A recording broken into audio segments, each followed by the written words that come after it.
Welcome to the Her Story Circle podcast, the podcast that brings you the extraordinary tales of everyday women who are changing the world. I'm your host, Gertrude Mache, and I'd like to acknowledge traditional custodians of the land on which we meet today.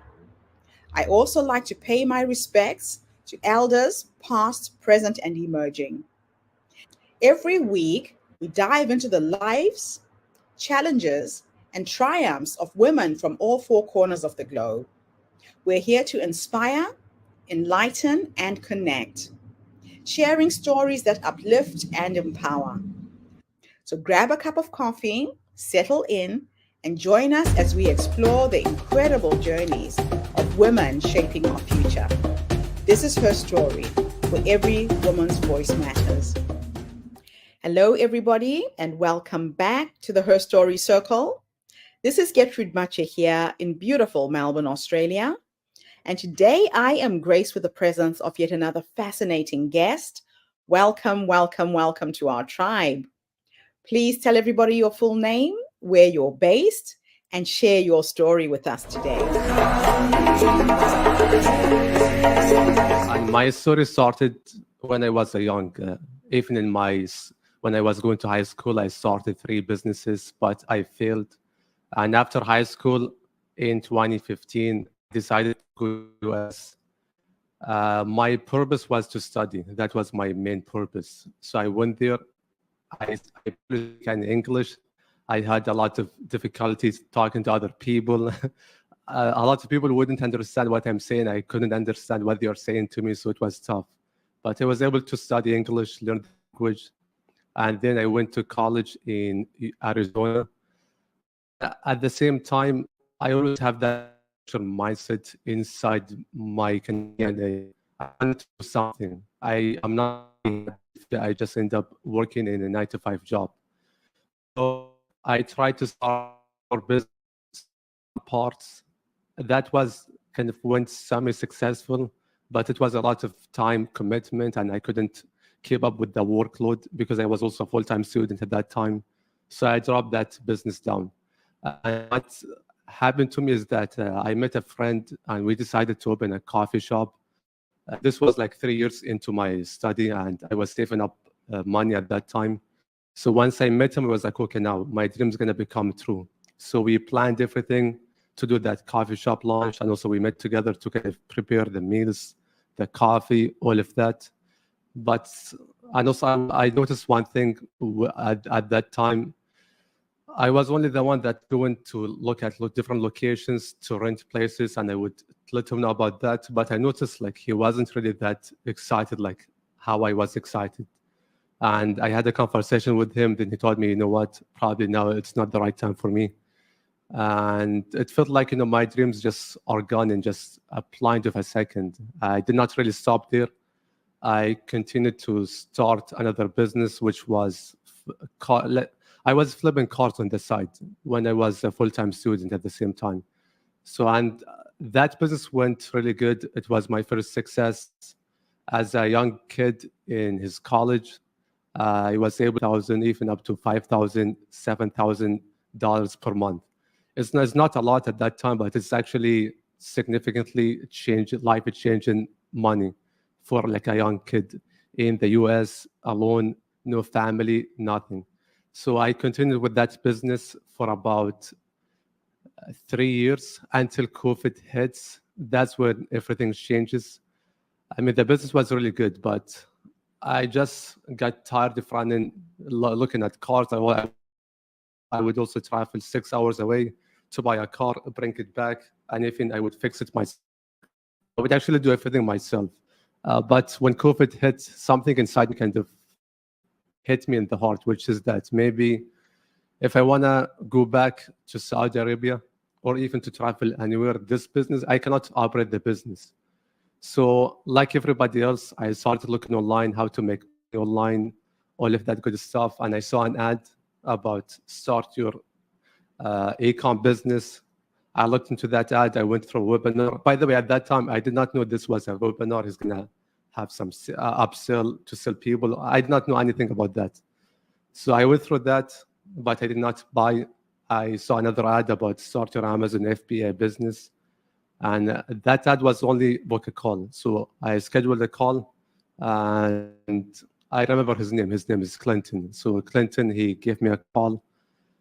We had a good conversation, but I did not really do anything. So I was scared, not scared in a bad way, but I had that mindset, which is everything online is bad. So I told him, hey, call me back in 2 weeks. Let me think about it. And he actually did exactly called me back in 2 weeks exactly. And I gave him another excuse.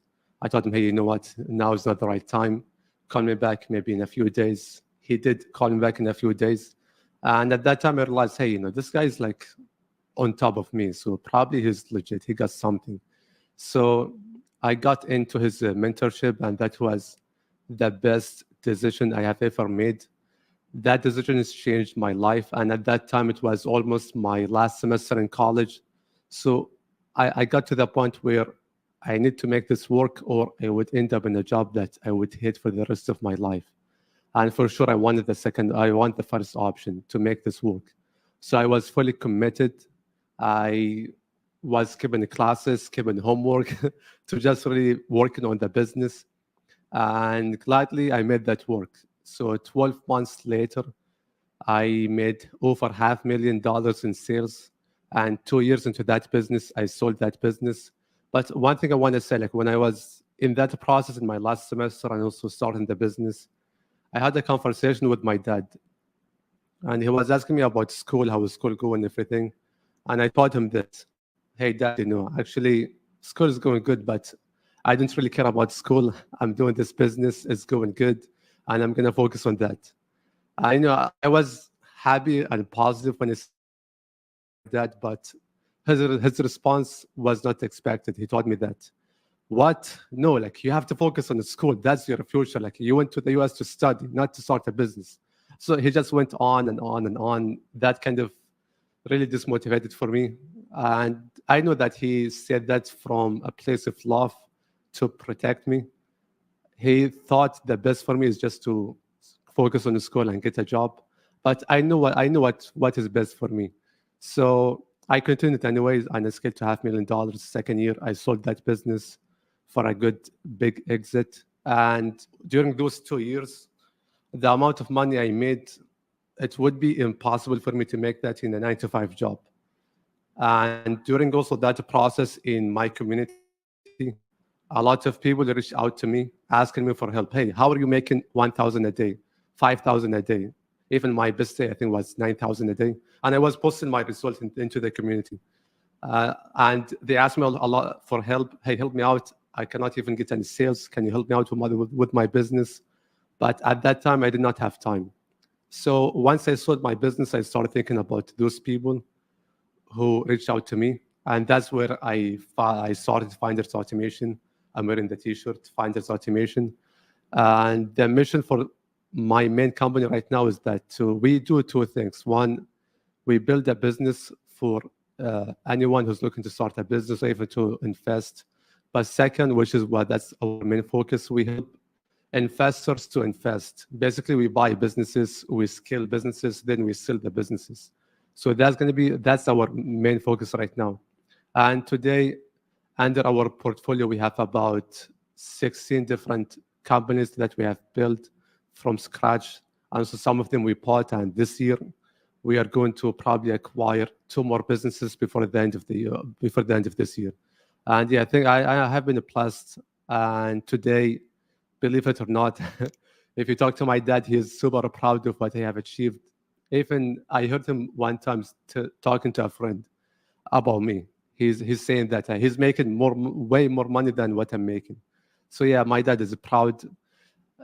At that time, I thought my dad probably he's not gonna be satisfied with what I have done because he did not like this path. But yeah, today we are in good terms. He's proud of me, and also I'm doing all of this not for me personally, to support my family, to support my dad, my mom, even my wife, my lovely daughter, and also the community and everybody else. Now, it's kind of my mission to put my message out there to help other people on how to buy a business, how to sell a business, because that's really mainly what I'm focusing on. So that's kind of my story. What an incredible journey you've been on. Oh my goodness. Now, a Yeah, lot of parents are very, very weary about entrepreneurship. I come from Africa, and education is normally the way that you break the poverty cycle, or you make it and you go ahead. So, what was it about entrepreneurship that you saw that made the biggest difference? Instead of you sitting on a bench trying to get a degree, you kind of yeah. broke that cycle. Tell us about that. This actually was my mindset ever since I was a kid. Like, because we came from a poor to middle class family, and I really wasn't happy with our family situation. They cannot afford anything, not anything, but they cannot afford almost a lot of things. Yes. So ever since I was a kid, I had that mindset, which is when I grow up and I become an adult, I want to really provide a lot for my family. Even when I was a kid, when I was driving around, when I see a land, I was like, "Yeah, I'm gonna buy this land, build a house for my family. It's gonna be a big house." So that's just mindset ever since I was a kid. That's kind of really what helped me to keep pushing through the hard time to make this work. And yeah, as I said, I also started three businesses before I finished high school. I failed, but I continued anyway. And yeah, until I found my success. So my mindset was kind of the main driver to do this journey. Absolutely fascinating. Now, you've built an impressive portfolio of 16 companies under Finders Automation. What key factors do you consider when deciding whether to acquire a company? What is your investment thesis? Yeah. So, I'm gonna just first mention this. Like most of the time, it is easier to buy a business than to build a business, because as you know, building a business has a lot of factors involved. So buying a business is much easier. Like you can have kind of faster path to success. And for us, especially at Finders Automation, what we focus on to buy a business, mainly our expertise is online business, and mainly it is in e-com business. Since my first business I started was an Amazon store, I scaled that up to 500,000. I saw a lot of results from that. So we are mainly focusing on e-com business. But I want to say one thing, which is that there is no right business to buy. There is only the right business to buy for you. So whatever really works for you, you want to focus on that, because that's my expertise, the online business. And today I am back in Saudi Arabia. So because I build everything online, that also was one of my goals, to not be independent on a location. I can move anywhere, I can travel, I can still operate the business. So yeah, mainly we are looking at online businesses, and there's a lot of factors involved under that. If you want me to go into that, I can go into that. Yes, please go into that as well. I'm very Yeah, curious. yeah, sure. So I want to mention like probably three main factors. Like number one is the product itself. If it is an e-com business, I'm gonna just talk about e-com business, because we want the product to be non-seasoned product, because like a lot of e-com businesses out there, like they are just only seasonal products. They only sell like probably in summer or in winter or even on holidays. But we don't like that. We want the business to be stable, healthy. So that's the first concept. Second, we want the business to be, I mean, ideally for anyone starting out, 3 years old and plus. And the reason for that, at that point, like the business has been stable. They kind of passed that challenging period, because I mean, a lot of challenges happens at the beginning, especially the first 2 years of the business. So It's still 3 years in, going. yeah, 3 years plus, yeah, that could be a good spot, especially for you if you acquire a business without having any skills to operate the business itself. That will be a good place to look at. Okay. And the last thing is a opportunity for a growth. Like if they're not, for example, leveraging social media, or if they're not selling, if they only sell on one channel, for example, if they only sell on Shopify, not on Amazon, that could be a great opportunity for us to grow the business. So even if they're not doing any marketing, as if they only rely on organic, or if not even doing organic, they only rely on paid ads. So we look Yeah. for opportunity areas to grow the business further, and we jump on the business. So that's Okay. mainly what we are looking for. So there's quite a few things that you take into consideration before you make a decision like that. That's Yeah. just absolutely amazing. Now, what inspired you to start the Future podcast, and how has it influenced your approach to investing and business development?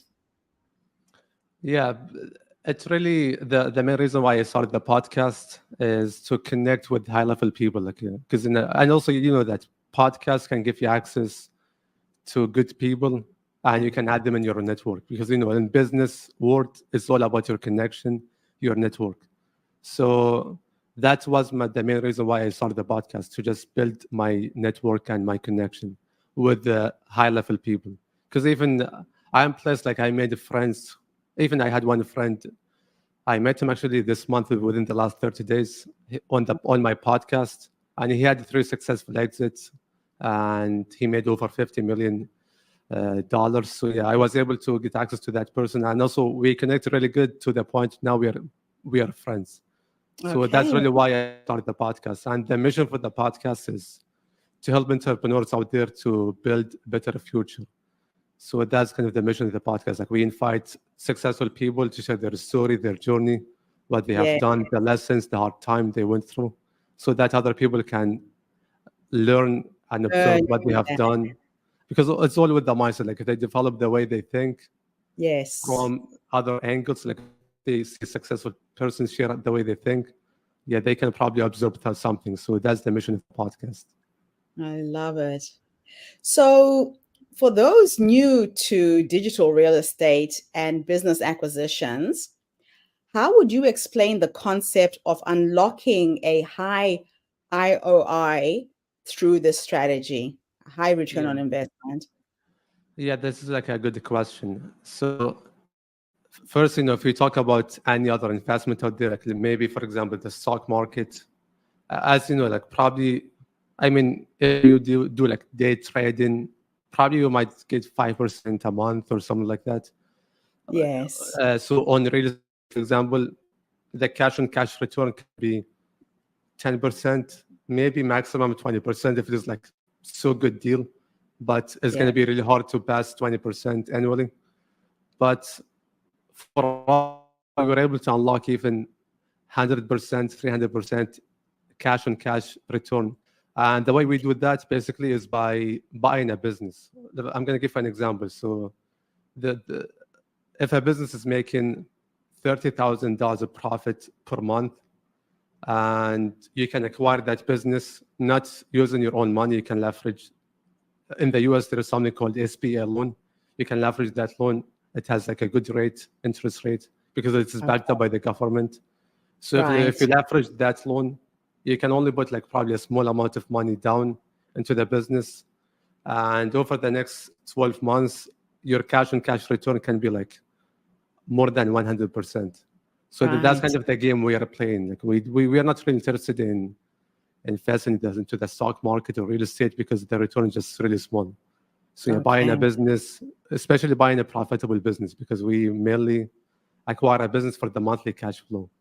So that's how we were able to unlock that high return. I love it. Now, you've had significant experience as a high ticket closer. Hmm. How did this role prepare you for scaling companies and managing a diverse investment portfolio? Yeah. Actually, it is funny because at the same time I started my store back then in my last semester in college, I got Yes. into this other mentorship about high ticket sales. Yes. And my main purpose was to get into real estate, because Okay. I was Okay. looking, I did a lot of research on like how, what to do, how to start. So I just developed that communication skills. Even for me, English is not my first language. And I Yeah. was kind of shy at that time. I'm introvert. So yeah, I got into that to just develop my communication skills, sales skills for real Wow. estate mainly. But over Okay. the years, things has changed. I guess my business was scaling up. I focused on that. Even I worked as a salesperson in big organization like the Unlock organization, and also I joined other teams. I was able to even become the top salesperson on those organization. Like this reward, I have that from Dunlock for becoming the top Okay. on his team. So yeah, that's kind of how I got myself into that. But today, because life is all about sales. If you want to Yes. invite your friend to go on dinner with you, you have to close them why they should go on dinner with you. If you want to get married, you will sell yourself to your soulmate. So yeah, all life is all about sales and closing. So it is kind Yeah. of part of life. But the if you are skilled enough, you can also do good business. You can acquire big companies. You can negotiate good price, because also one company we were able to negotiate a good price. We brought the price from almost $500,000 down to $200,000. So Oh, $300,000 money that we saved from just in our communication skills. yes, yes. Yeah, So, sales is everything now. yeah, Just exactly. amazing. And also, it helps you develop a muscle for rejection. I started selling when I was 6 years old. My parents put me through private school, not because they had money, but we had to make things and sell, weekends, evenings, then go into all the European neighborhoods and hustle. We were hustling from a very early Yeah, age. And you develop a muscle where if somebody says no, you don't take it personally. It's like, exactly. okay, Yeah, they don't know what I'm selling. I need to get to the next person. That's where the sale will come. yeah. And it's a life skill. It actually helps you in life as well as you go forwards. Yeah, Uh, it kind of that's, helped me to become tough in life as well. Because yeah, yeah, as you said, as you start, when you hear that no, like it's kind of break your heart. Why do they say no? Like it feel like you take that personally, but the more no's you hear, like it just becomes normal. Actually, in sales, even like you need to hear the no before you can hear the yeah. yes. Maybe you will hear like 10 no's before you hear one yes, Oh, you get that, wh- which is yes. which is normal. What I used to do with that, I was just having fun with that. Oh, I had a no. Okay, I'm getting closer to the yes. Next. No, Okay. okay, let's move on. I'm getting closer to that yes. Until I hear that yes, okay, now I get the yes. So yeah, you Oh, want I to love. gamify it and have fun with that. Yeah, my mother used to say that when you go selling, you have to go in knowing people have got two options. They can say yes or they can say no. They say yes, you've made the sale. If they say no, don't waste time. Thank them for their time. Go and knock on the next door because that's where the Yeah, sale is. So you're right. yeah, Gamified it. And I was very young. And my mother, I wrote a book called Born on the Continent. And I have a whole chapter in that book called Selling Snow to the Eskimos. My mother was such a fantastic salesperson. She could sell you the clothes you're wearing if you're not careful. Oh, wow. Charming. She knew how to talk to people. So, yeah, sales will do that. It will really teach you how to communicate. Now, many businesses struggle with preparing for a successful exit. People go into business, they don't think about retirement, they don't think about their branding, they don't separate themselves from the business. What advice would you give to entrepreneurs looking to maximize the value of their company before exiting? Yeah, this is like really a good question. And also, we looked at a lot of companies to acquire, and Yes, I'm going to share the main problems we see, and those main problems you need to focus on to fix those problems or to never have those problems. yes, So, number one, a lot of companies they have like messed up numbers, like their P&L is messed up because also like they operate under one bank account for the personal and the business together. So if you yes. want to sell the business, like you want the other Separate. person who's going to buy it to clarify the numbers, the profit, the revenue, everything. So Yes. you want to make sure first you have a clear numbers, clear book. So that way any potential buyer is not going to be confused with your numbers. Because Yeah. even for us, we walked away from a lot of deals because we couldn't really verify the numbers. So this is Okay. like one of the biggest problem and challenge for us looking at businesses to acquire. Yes. Second is that you don't want to build the business around yourself. Like you don't want to kind of become the main driver for the business because once the new owner acquired the business and you are gone, a lot of things might drop and just potential buyer don't like that. So you want to make sure you build a system or even a team members around you want to replace yourself as soon as possible. So that Yes. way the business can run without you. And believe it or not, once you get to this point, the business runs without you, the evaluation of your business just goes up. Yeah. So those are the main two things kind of we have seen the biggest challenge. And also there's a lot of things like, yeah, you need to make sure like you can, like, you can leverage any potential opportunity for growth. Because if you add $1,000 profit to your business per month, that could equal to $50,000 evaluation for the business. So you Okay. want to kind of try to leverage any opportunity for growth. So just keep your mind open and leverage those opportunities. Okay. Now, your time as a business advisor with Dan Locke equipped you with specific skills. Which of these skills have been the most beneficial in your current role as CEO and investor? Mainly it is just sales because at Dunlock I was only working as a salesperson. I start with him, from the bottom, as a setter. I was setting Yeah. appointment. I wasn't even allowed to close deals. That's how bad I was. Then, and then slowly I got raised to becoming a closer. Now I was able to get appointment from setters and close deals. Then later on, I got promoted to becoming a sales team leader. So I also developed like leadership skills, building a team, training Yes. the team, holding the team accountable, especially as a business owner. Like right now I am a CEO and an investor. Leadership is really crucial, especially when it comes to building a team. Like the way you talk to your team matters a lot. And so that's part of sales and leadership. So yeah, those skills help me to kind of move on to the next venture in life.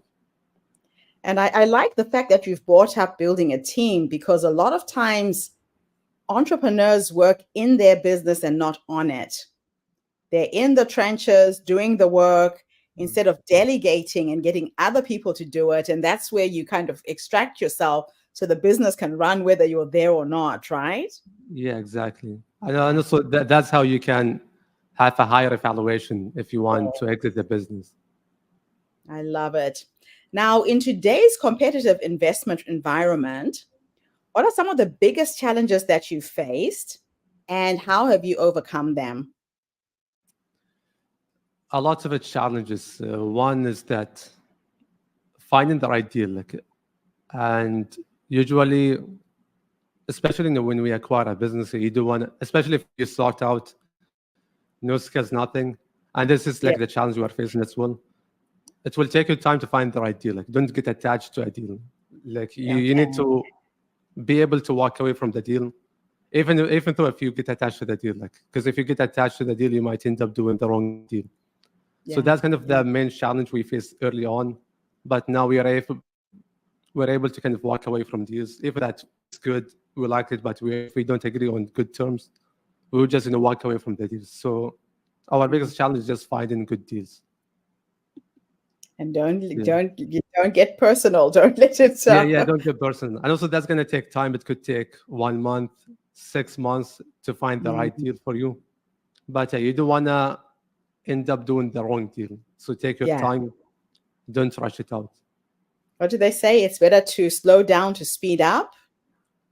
Yeah, Yeah. exactly. Even though So like speed is key, but like you want to move fast, yes, looking at deals, everything. But once you find the right deals, you don't want to rush things. You want to make sure it is the right deal for you. If it's not, move on and find another deal. something else. Now, as an investor, what do you see as the future of the digital real estate and business acquisition? And how are you preparing for potential market shifts? Yeah, so AI is like crushing it right now. Like I think that's the future. So even right now, I'm looking at this company that I'm gonna become probably an investor. It is like a startup company. They are doing like VR AI education system, so you can actually go to school through, like, Oh, you can learn wow. through the VR kind of virtual reality Yes. education world. So instead for you, for example, to learn about biology from just listening to someone, you can actually get inside the DNA, looking at the different cells of the body, all of that. So that's actually going to be the future. So yeah, I Yes. see the future is kind of moving to that world. The online world is going to be the future. And they used to say that, if you want freedom, you want to go to the US. I mean, everyone say US is like the freedom, but I would say right now, if you want the freedom, go online. That's where the opportunity is. The new country. That's the new Yeah, space. yeah, Yeah, exactly. I love it. Now, what role does innovation play in the companies that you acquire? And how do you ensure that they stay ahead in an ever evolving business landscape? Yeah, the first thing we do is just make sure we hire an operator, a good operator who have skills to run the business and also to scale up the business. So that's the Yeah, main thing. And mainly, we build our system around the team members. Even though we have a lot of SOP in place, a lot of trainings. So once a new team member comes on, they can go through that training, they can get back up to speed. So right, mostly it is like really the team members because, as you know, one hand cannot clap. Like you need team members to achieve bigger things. right. That is Yeah. awesome. That is just fantastic. Wow. So, what is your long term vision for Finders Automation and the Future podcast? And how do you see them shaping the future of the investment industry? My long-term vision is to build a portfolio of companies doing 8 figures a month. Like that's my long-term vision. And the reason for that, because once we get to that point, now we will be able to know everything about business acquisition, and we will be able to help other people. Because even one of my missions, my goals probably in the next year or two is to help other people on how to acquire companies as well. Because right now we have been mainly doing that internally, like even we get investors and we do that internally. But I would like to help other people if they want to acquire business themselves, how to do that. So yeah, that's going to be the mission. Okay.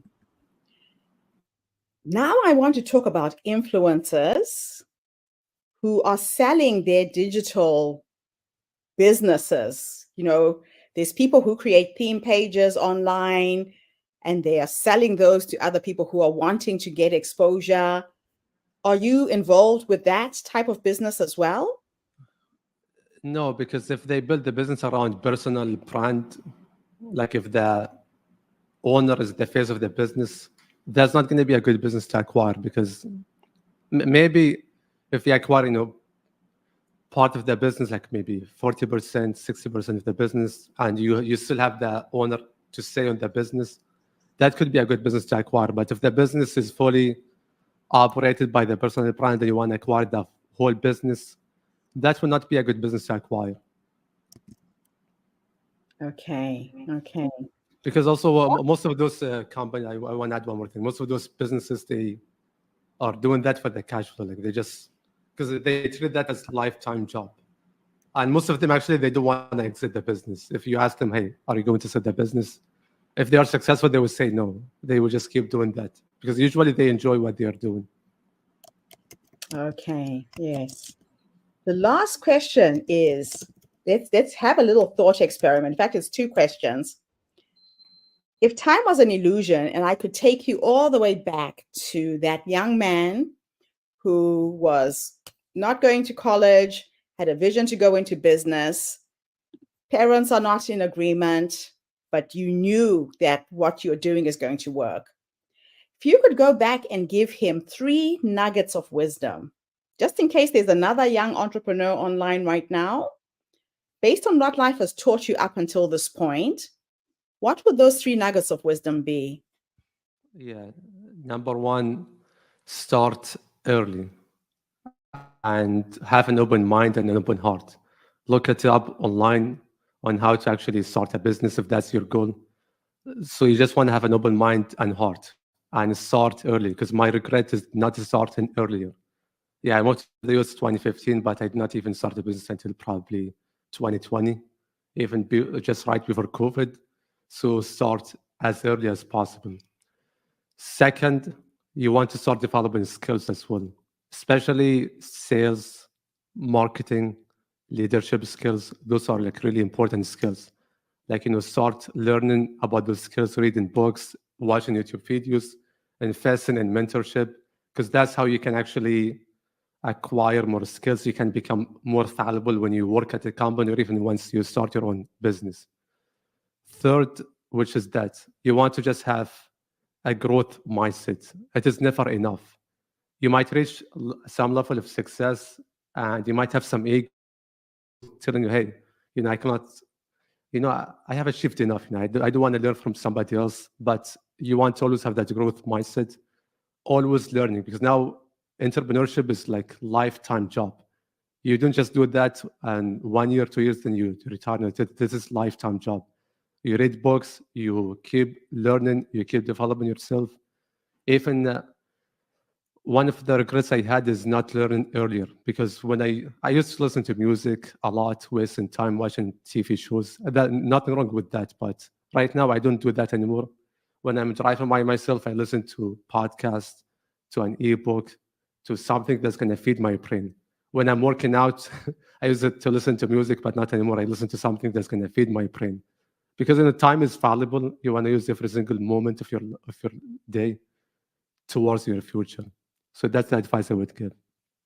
That is fantastic. The next question is futuristic, and this is the last question. And as I ask that question, I'm going to share your website at the bottom of the screen. Before I ask the question, who should reach out to you? Who are you looking for in terms of your next moves? Yeah, so any potential investor looking to invest, and also they want to make a good return on their investment, yeah, they can reach out to us at findersautomation.com. There is like contact tab. They can go there and yeah, they can reach out to us. And also I am on LinkedIn, Instagram, everywhere. You can just find my handle. My handle is Find Shaker, Shaker, and you can find me everywhere. Okay. Now, the last question is futuristic. If time was an illusion again, and I could teleport you into the future, and we're going to sit with the 90-year-old you. You're now sitting in your rocking chair, surrounded by your children, your grandchildren, your dogs, your cats, whoever is with you at the end. If I could take you to go and have a conversation with this wise man who's led you up until this point, what will you say to him when you finally meet him? I would say that taking risk could be the most rewarding thing in life. Without taking risk, you wouldn't be sitting on that chair, because even though a lot of the time, we get scared of making a move, taking a risk, but that will be the most rewarding thing in life. So take risk, take actually a lot of risk if you're able to do that. So yeah, if especially with what I do, it's all about taking risk. So to get to that 90 years old self, yeah, it's all about taking high risk to achieve what I want to achieve in the future. Fantastic. Now, I want to thank you so much for coming online. That last question, I love asking it because a lot of times as human beings, we don't trust our intuition. We don't trust ourselves. We look outside of ourselves for the solution, yet there's that little voice that's telling you, don't go to college. You can do this, or go left or go right. And we don't listen to the gut feelings that guide us. And I think your intuition is like a muscle. The more you use it, the stronger it gets. And the stronger it gets, the more you use it. And it sounds to me like that's what you've done. And you've built a phenomenal business because of it. Yeah, absolutely. I agree with that. Thank you so much for being such an inspiration. I love talking to entrepreneurs who are on the cutting edge, defying all the odds. So it's been an absolute honor having you on the show Yeah, today. yeah. Thank you for having me. And thank you to everybody who tuned in today. The Her Story Circle is a platform that brings you the voices and stories of people from all over the world. We are here to uplift you, inspire you, energize you, but more importantly, to empower you with knowledge and skills to take you from where you are now to where you want to go. So tune in again tomorrow when I interview yet another amazing guest. In the meantime, have a fantastic day, morning, or evening, wherever you are in the world, and bye for now. Thanks again, Shaker. Thank you for tuning into the Her Story Circle podcast. I hope today's story has inspired you to believe in the power of our stories and the difference you can make in the world when you use your voice. I'm Gertrude Mache, and it's been an honor to share this space with you, where voices from all walks of life come together to weave a rich tapestry of diverse perspectives. Don't forget to subscribe, rate, and review our podcast to help us share these stories with more listeners. Follow us on social media by looking for the Her Story Circle podcast for more updates. And join us tomorrow for another episode filled with courage, resilience, and empowerment. Remember, your story matters, and together we're building a stronger, more inclusive world. Until next time, keep making her story.